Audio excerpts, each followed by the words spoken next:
नमस्ते दोस्तों।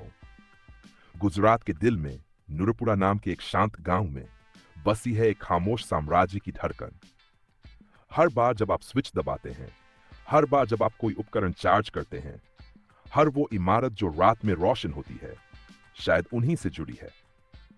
लेकिन इन तारों के पीछे छुपी है एक कहीं ज्यादा झकझोर देने वाली कहानी, एक कॉरपोरेट सत्ता, रहस्य और परिवर्तन की दास्तान।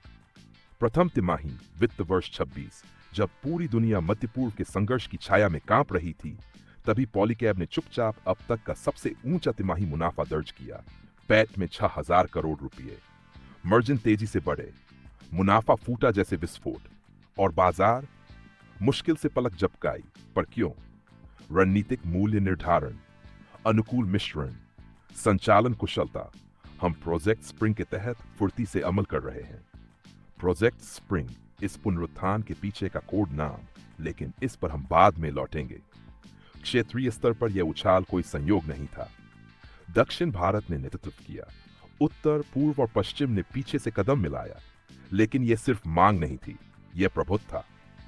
जब देश त्योहारों की रोशनी में झूम रहा था, पॉलीकैब चुपचाप ग्रिड पर अपनी पकड़ मजबूत कर रहा था। कुछ सौदे कभी सुर्खियों में नहीं आते, जैसे भारत ने एक 8,000 करोड़ रुपए की सरकारी योजना जो नौकरशाही की फाइलों में दबी रह गई। यहां पॉलीकैब की जीत केवल आपूर्ति नहीं थी, यह भरोसे, आधारभूत ढांचे और पहुंच की कहानी थी। यह सौदा अगले 3 वर्षों में लागू होगा, 12 से 14% मुनाफे के साथ। यह केवल अधूरे ऑर्डर नहीं है, यह भविष्य की नकदी प्रवाह है जो सीधी आंखों के सामने छुपी है। पॉलीकैब के साम्राज्य के भीतर 2 राक्षसों के लिए लड़ते हैं, वायर और केबल्स। और एफएमईजी केबल्स 31% साल दर साल वृद्धि, वायर्स रियल एस्टेट की वापसी पर सवार। लेकिन असली मोड़ छिपा है एफएमईजी में। सौर उत्पाद, इन्वर्टर, छतों पर क्रांति। सिर्फ 1 वर्ष में पॉलीकैब ने सूरज की किरणों को बदल दिया, गंभीर राजस्व में।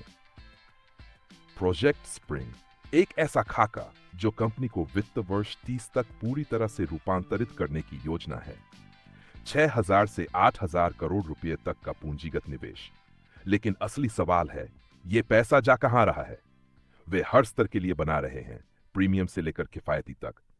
यह सिर्फ उत्पाद नहीं है, यह बाजार पर पकड़ बनाने की रणनीति है। जब बाकी इंतजार कर रहे हैं, पॉलीकैब निर्माण में जुटा है। कारखाने नहीं, बल्कि भविष्य की तकनीक, आरसीसीबी, बहुध्रुवीय एमसीबी और लेवाना प्रीमियम स्विच। वे सिर्फ तकनीकी लहर पर सवार नहीं हो रहे, वे उसे तारों से जोड़ रहे हैं।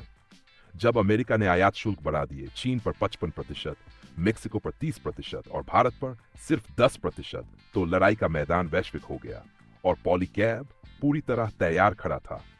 मध्य पूर्व से लेकर यूरोप तक भारतीय तारे बन गई नई सोने की कसौटी। लेकिन यह युद्ध अभी खत्म नहीं हुआ है। प्रथम तिमाही सिर्फ मुनाफा और पाइपलाइन नहीं थी, इसके नीचे थी कई परतें, राजनीतिक तनाव, कच्चे माल की अस्थिरता और पर्यावरणीय जोखिम। कंपनी की सुरक्षा नीति, रणनीतिक मूल्य निर्धारण और कॉर्पोरेट की चालें जो शतरंज की तरह सोच समझकर चली गई। हमारा लक्ष्य है उद्योग की 1.5 से 2 गुना वृद्धि। अगली छलांग को सौर ऊर्जा शक्ति देगी। और हां, यह तो सिर्फ शुरुआत है।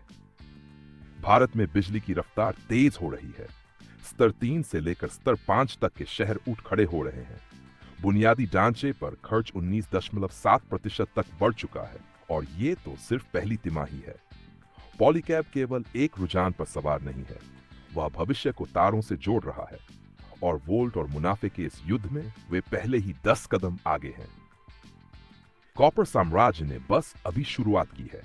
सवाल यह नहीं है कि क्या यह उठेगा, असली सवाल है कितनी ऊंचाई तक जाएगा, इससे पहले कि किसी को एहसास भी हो।